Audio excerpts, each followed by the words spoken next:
Vist que el 18 de juliol el director general d'Andorra Telecom va anunciar la suspensió de la construcció de l'edifici de cloud, es pregunta, pot informar el govern quin import ha suposat tots els concursos d'idees, estudis, plans estratègics i projectes encarregats respecte a aquest edifici, tant pel que fa a la seva construcció com a la seva ocupació comercial?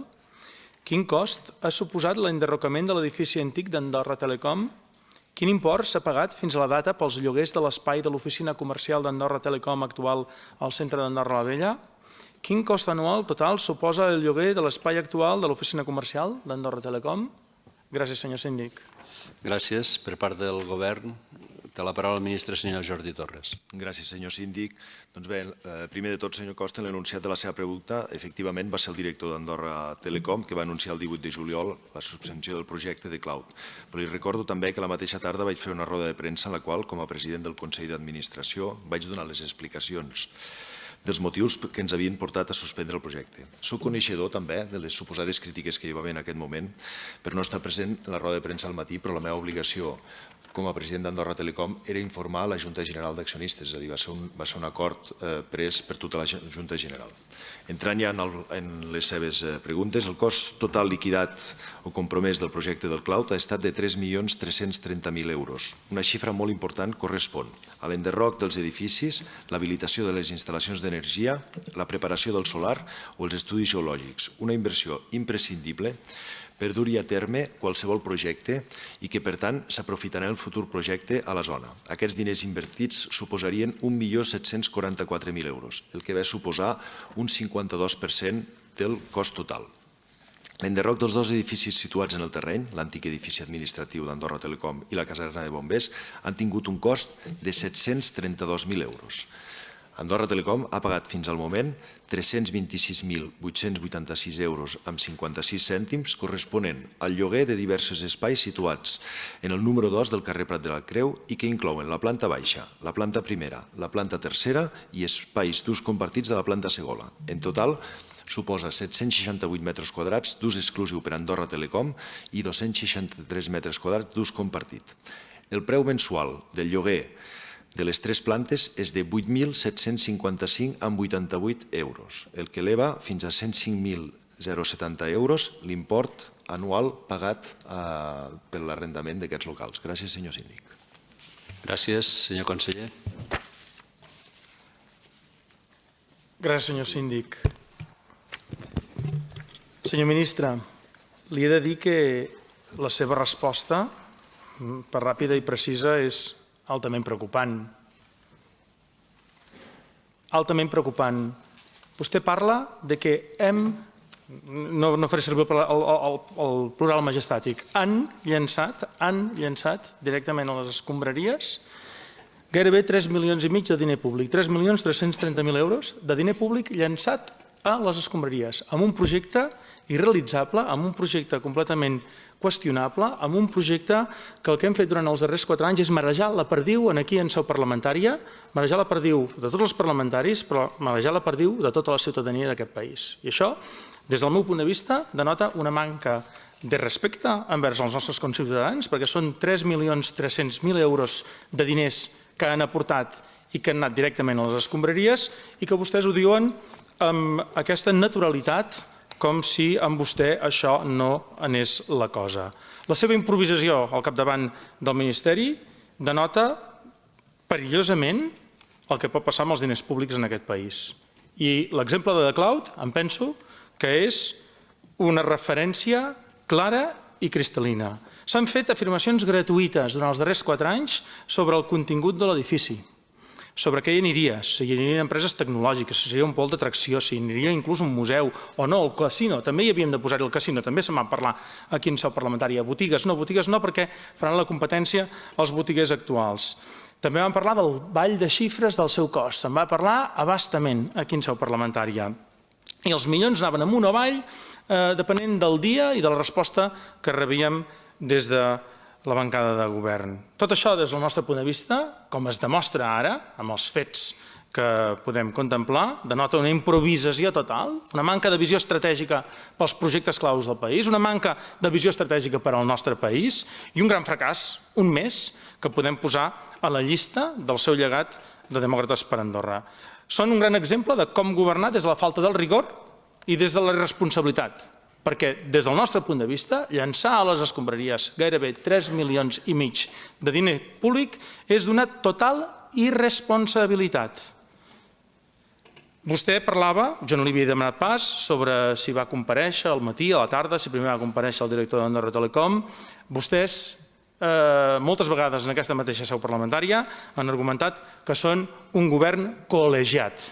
Doncs com a govern col·legiat, suposo que en aquesta situació també ens n'ocupa, jo demanaria quines són les responsabilitats. Què passa amb aquests diners? Ningú no diu res. Com és que aquest govern col·legiat, on tots vostès es donen suport en les seves preses de decisions, quan passa quelcom tan greu com llançar gairebé 3,5 milions de diner públic, ningú fa cap explicacions, ningú demana explicacions sobre aquest tema, sinó que es transmeten aquestes xifres amb total naturalitat, com aquell qui no vol la cosa. Potser, senyor Torres, a vostè 3,5 milions li sembla molt poca cosa, però pregunti-ho a la gran majoria dels nostres conciutadans al carrer què en pensen d'aquests 3 milions, o gairebé 3,5 milions d'euros malbaratats. Em sembla, senyor Torres, que amb les seves afirmacions, i jo li he de dir malauradament, que vostè no té credibilitat, que entre la despesa amb aquest projecte, però vam parlar d'una altra despesa, la dels heliports. Hauríeu d'anar acabant, sisplau. Acabo de seguida, senyor síndic, que ascendien a 700.000 euros més amb estudis, tots plegats, 4 milions a les escombraries, només amb 2 projectes. Això no és rigorós. Gràcies, senyor síndic. Gràcies, senyor ministre. Gràcies, senyor síndic.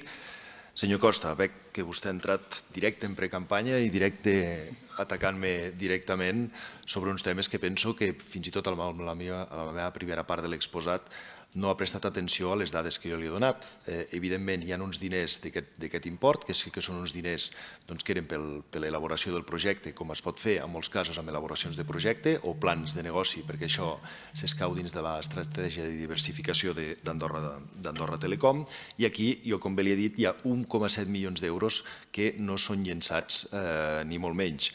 No volia entrar en qüestions que potser avui no tocaven, però vull dir, podríem anar a buscar exemples, o un exemple fins i tot molt concret de quan el seu partit, i no mirant el retrovisor, perquè a més són casos molt concrets, fins i tot del president del seu grup parlamentari, quan es va fer el projecte del Museu Guerri, que ja es van tirar 3 milions d'euros a la bessura. Però aquí van ser els 3 milions d'euros que es van tirar a la bessura. Però no vull entrar aquí amb més polèmiques, només li faig per contestar-li una miqueta com va anar.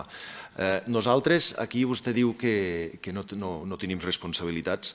A veure, jo penso que aquí sí que hem agafat la responsabilitat política de saber que si aquest edifici, fins i tot Andorra Telecom, tenien els fons necessaris per poder fer aquesta inversió, el que aquí està en discussió és la diversificació d'Andorra Telecom. La diversificació d'Andorra Telecom ha passat per la compra a MásMòbil, per exemple, d'unes participacions les quals ens van portar una plusvàlua.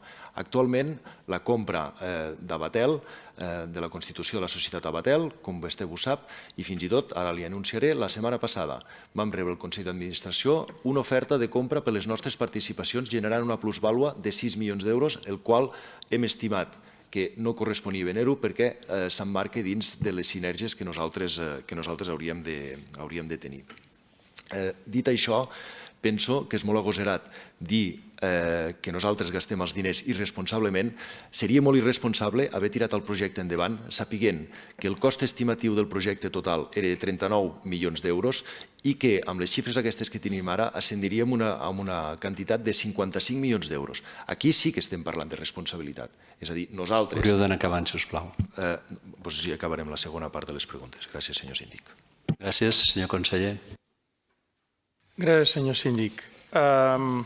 Senyor Torres, vostè intenta fer giragonses dialèctiques de manera clara, perquè m'acusa a mi de fer campanya electoral. Vostè preferiria que això s'acaba un projecte de clau, que és el que els ha ocupat majoritàriament en el seu ministeri durant 4 anys, i que com que s'apropen eleccions no en parlem.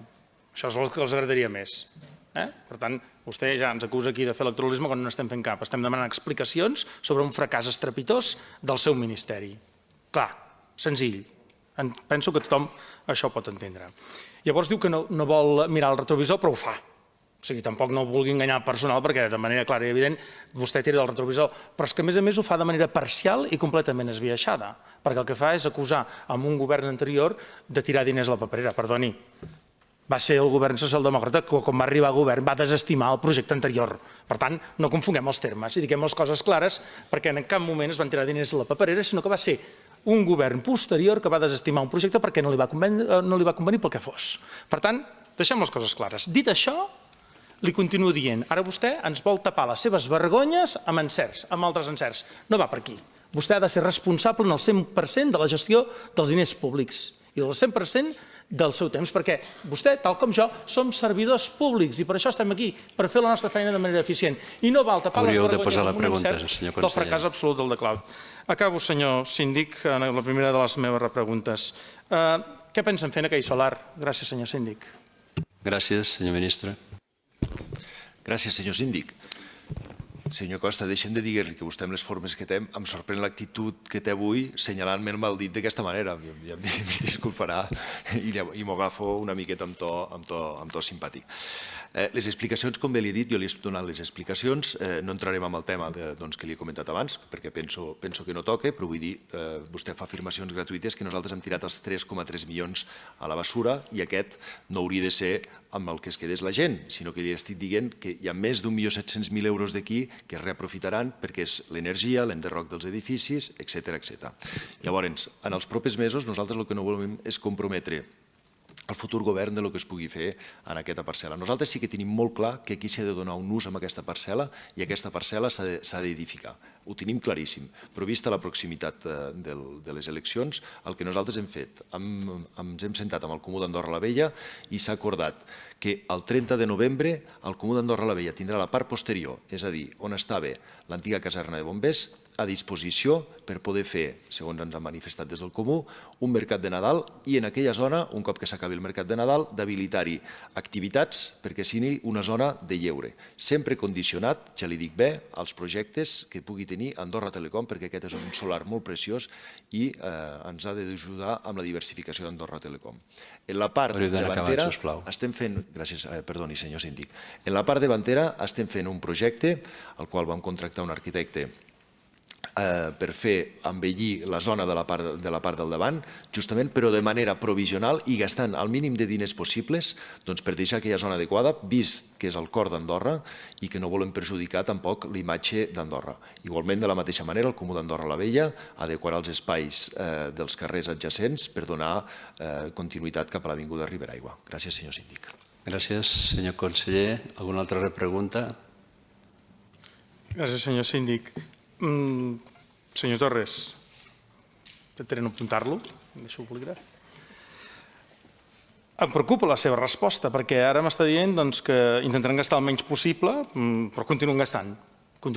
I ja no només per l'adequació que cal fer-la, òbviament, no deixarem empantanegada aquella zona, és evident, és d'una lògica aclaparadora, però vostè ha parlat d'uns diners que continuem gastant sense cap necessitat si les coses s'haguessin fet ben fetes, perquè vostè acaba de dir que el lloguer actual de les oficines comercials d'Andorra Telecom a les noves ubicacions, a tocar de la rotonda, ascendeix a 105.000 euros anuals. Per tant, més que passa, més que anem engruixint la factura governamental. Per tant, que els nostres conciutadans vagin pagant despeses innecessàries que no faria falta incórrer si la gestió s'hagués fet ben feta.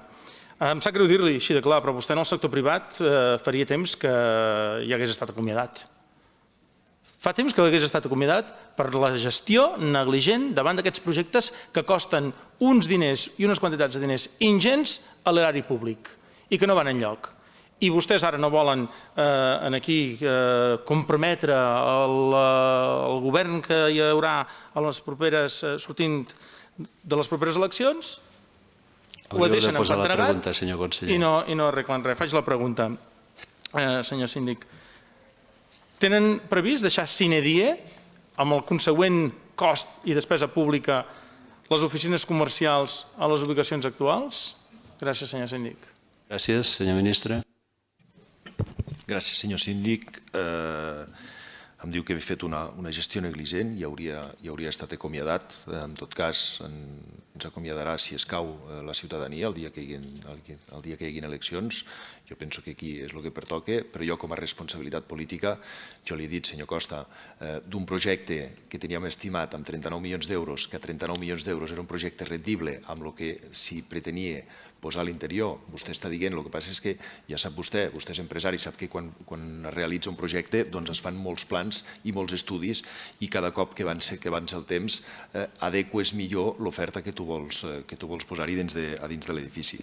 Si vostè em diu que nosaltres, de 39 milions, tenint una oferta de 55 milions, haguéssim tingut que continuar l'edifici i no deixar-lo així, jo no hi estic d'acord i penso que nosaltres, per responsabilitat política, havíem d'aturar el projecte en el punt on estava. Perquè, si no, sí que no haguéssim tingut la decència, diguéssim, de gastar-se tants diners quan això no era rendible. Gràcies, senyor síndic. Gràcies, senyor conseller. Gràcies, senyor síndic. Llavors, vostè convindrà amb mi, amb les seves afirmacions, que les afirmacions fetes tant per vostè com membres del seu govern col·legiat durant els darrers 4 anys envers el que esdevindria amb l'edifici Andorra Telecom eren fum. Vostès ens venien fum, perquè ens han donat informacions contradictòries. Ens han fet, el que deia al començament, marejar la perdiu, de manera inconsistent, amb arguments incoherents que al final s'han ensorrat com un castell de cartes. I aquesta és l'evidència, això és el que tenim, aquest és el llegat que tenim. Vostès ens han estat explicant les meravelles que suposarien aquest edifici, inclús ens hi van encabir el casino en moments donats. Vostès no se n'adonen de l'arbitrarietat de les seves afirmacions, que denoten una manca claríssima de visió estratègica en qualsevol dels projectes que tiren endavant? Aquest n'és un bon exemple. Per nosaltres això és altament preocupant. Per això nosaltres és altament preocupant. I aquests diners que hem llançat a les escombraries no els recuperarem mai. Els haurem pagat tots els conciutadans i vostès es quedin o marxin, no ho respondran per aquesta quantitat de diners. Això és una gestió, al nostre parer, molt deficient al cap del seu ministeri. No m'ha respost a la pregunta que li havia fet abans i aprofito per tornar-la a fer. Continuaran les oficines comercials a les ubicacions actuals? Gràcies, senyor síndic. Gràcies, senyor ministre. Gràcies, senyor síndic. Doncs de moment les oficines continuaran a l'indret que es troben, però sí que estem plantejant al Consell d'Administració de veure una solució alternativa a les oficines que tenim ara mateix al Prat de la Creu número 2. Quan vostè em parla, diu que nosaltres venem fum. Nosaltres no venem fum. Aquí teníem un pla de negoci molt concret, amb una rentabilitat molt concreta, si els costos de l'edifici es mantenien tal com havien d'estat i com s'havien projectat d'un bon inici. I aquí només estem responent a l'estratègia de diversificació d'Andorra Telecom, que penso que ningú posa en dubte que l'estratègia que estem fent de diversificació és bona. I, evidentment, quan es fan inversions o el que sigui, sempre hi ha el risc que alguna de les inversions té un cost de preparació i d'estudi. I si es veu que aquesta inversió que s'ha de fer no serà bona, val més parar a temps i no fer una despesa innecessària que condicioni governs futurs. Gràcies, senyor síndic. Gràcies, senyor Ferran Costa. Gràcies, senyor síndic. Doncs justament en aquest sentit, senyor Torres, jo no li discuteixo la decisió que ha pres. Jo li discuteixo tot el recorregut fins a arribar a aquesta decisió. Això és el que li estic discutint. I vostè m'està dient que, clar, el cost que ara se li presentava era inassumible.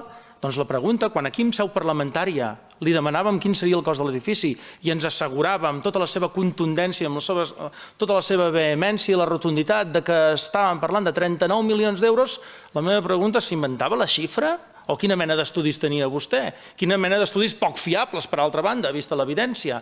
Això és el que li estic demanant, senyor Torres, perquè si no, com ens hem de creure les respostes que vostè ens proporciona cada vegada, si cada vegada ens dona una resposta diferent?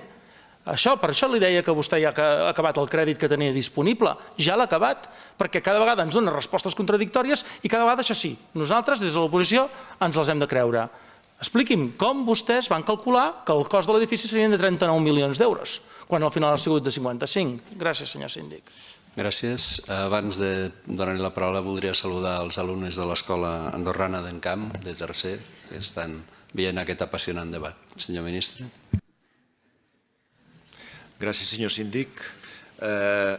Jo li asseguro que el cost que nosaltres havíem tingut estimat eren sempre 39 milions perquè ens basàvem en les estimacions bases que ens havien fet els arquitectes i la propietat delegada. Llavors nosaltres teníem el cost dels 39 milions i era aquí que ens basàvem per fer tots els estudis. I la sorpresa va estar que dins de la fase 3, que estava estimada en 28,7 milions d'euros, la primera oferta més barata fos de 40,6 milions d'euros, el que suposava un increment de més del 40% de l'estimació base. Entendrà vostè que nosaltres hem analitzat, hem demanat als arquitectes l'informe per què havia pujat tant el cost, a més, dir-li que, siguent titular d'ordenament territorial, en cap cas no han tingut mai un increment superior al 20% amb les obres, en cap cas. I li diré més, amb obra pública, fins i tot els costos sempre s'han respectat amb les estimacions que hi havia. Llavors, ara per ara tenim l'informe dels arquitectes en el qual ens al·lega quins són els motius perquè ells creuen que s'ha pujat més el preu, que li podria anunciar, i també estem a l'espera de l'informe de la propietat delegada que ens ha d'arribar els propers dies per poder acabar d'analitzar la situació, el perquè d'aquest increment de preu. El per què? Perquè si aquest increment de preu no hi hagués estat, a l'edifici s'hagués tirat endavant, evidentment, però ara deixa de ser rendible. I el que som nosaltres responsables, el Consell d'Administració d'Andorra Telecom i la Junta General d'Accionistes, som responsables de gestionar bé els fons d'Andorra Telecom. I jo estic molt tranquil i molt segur de la decisió que hem pres perquè no posem en risc els recursos d'Andorra Telecom, que és la nostra obligació i és el mandat que tenim. Gràcies, senyor síndic. Senyor Ferran Costa, ja per acabar. Gràcies, senyor síndic. Arrel de les darreres afirmacions que ha fet el ministre, que em sorprenen enormement. Quan jo li parlava del cost de l'edifici, vostè afirma que no era conscient del preu final de l'edifici fins a l'obertura de les propostes. Llavors, el que entenc que era un secretaveus per tot el sector de la construcció del país, que aquesta afirmació que vostè categòricament feia aquí en seu parlamentària, que l'edifici costaria 39 milions claus en mà. 39 milions claus en mà. Vam sentir-ho fins a l'exhaustament de l'afirmació. És paradoxal que vostè, que està al capdavant del Ministeri, que és qui hauria de comptar amb la màxima informació sobre com funcionen les coses, ens acaba d'afirmar, i això és el que li demano, que no va ser conscient realment del cost total de l'edifici fins a l'obertura dels plecs? Gràcies, senyor síndic. Gràcies, senyor ministre. Gràcies, senyor síndic. Senyor Costa, no és cert això que diu. Nosaltres teníem el pressupost estimatiu que ens deia que la suma seria 39 milions d'euros, que eren totes les dades que nosaltres teníem en aquell moment. Sí que és cert que nosaltres, amb anterioritat a que s'obrissin els plecs, vam mantenir una reunió amb la CODA perquè és veritat que sonaven campanes que l'edifici podia ser més car. Llavors, aquí es va analitzar, es va veure les constructores, vam parlar d'alguns termes del contracte que els preocupaven, justament per poder que les constructores poguessin afinar més el seu preu. Mai els hi vam donar l'estimatiu base a les constructores perquè pensàvem que no era escaient de donar-los l'estimatiu base. I després, posteriorment, nosaltres ens vam reunir amb l'arquitecte i amb la propietat delegada, veient que hi podia haver aquest increment, i els hi vam demanar que ens justifiquéssim si aquest increment podia vindre donat per la situació del mercat o per quins paràmetres podia vindre donat. I, efectivament, els arquitectes i la propietat delegada ens van manifestar en un període de temps molt curt, ens van manifestar que podia haver un cert encariment de les matèries primeres, però que mai aquest encariment podia suposar un encariment de l'ordre del 40-50%, és a dir, seria un encariment com estem tinguent amb totes les obres que estem licitant. És a dir, sí que teníem constància que hi podia haver un cert encariment, però nosaltres els encariments hagués pogut estar un encariment del 10%, per exemple, que haguéssim anat, si l'import era 39 milions d'euros, haguéssim pogut anar a un import de 42 milions d'euros, que tot i així l'edifici encara hagués continuat estant rentable. Però quan estem parlant, extrapolant les xifres, sí, senyor síndic, quan estem extrapolant les xifres i veiem que el cost que hauríem tingut al final hagués estat de 55 milions, nosaltres la responsabilitat política ens ha fet fer que poséssim de moment en suspens la construcció i l'adjudicació de la construcció de l'edifici. Gràcies, senyor síndic.